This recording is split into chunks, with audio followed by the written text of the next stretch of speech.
This is Bunnybirds by Natalie Linn. She's also known as the Sin Squad on YouTube, and she happens to be a close and dear friend of mine. I have been seeing her work on this book for years, and I am so excited to see it finally get released. It just came out, and it's so much fun. Bunnybirds is a graphic novel aimed at middle school age kids, but enjoyable at any age. I'll read you the actual back of book summary just for the professional version, and then I'll give you my summary and gush about how good it is. In Princess Aster's world, Bunnybirds live in contented isolation, keeping themselves detached from the world in order to practice magic and receive prophetic visions. Nothing is ever wrong, and no one is ever angry, even as Aster's people seem to be slowly disappearing.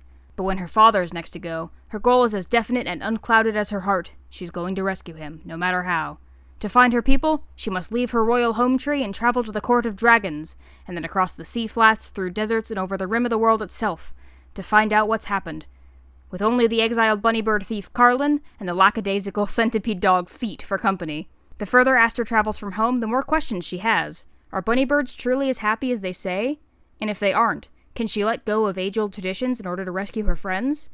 So, yeah, it's about this fantastical race of adorable little bunny birds. This is one of those cool fantasy worlds where most of the animals are like combos of other animals. The summary mentions Feet as being a centipede dog. In the book, he's actually called a sand dog, but I think the summary was just trying to give a more visual description of him. Anyway, the bunnybirds live in a society permeated by this socially enforced facade of joy and happiness all the time, and the book explores the toxicity in never being able to acknowledge or express negative emotions, as well as what happens to people who can't pretend well enough. She told me she wrote it largely about her experiences with autistic masking, and it really shows. It's a high-energy adventure story through a dangerous world, lots of creative and terrifying creatures, but with a triumphant and exciting tone. Also, I won't spoil it, but the villain gives me, big-time heebie-jeebies.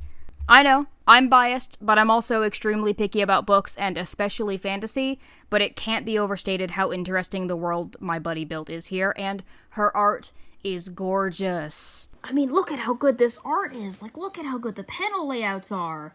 Also, this may seem like a little thing, but it's really not. I go gaga for any story that has female characters who don't have eyelashes and an hourglass figure. Look at this. No dumbass mainstream series would ever draw female protagonists who look like this. Where were these huge eyebrows when I needed them as a kid? Come on.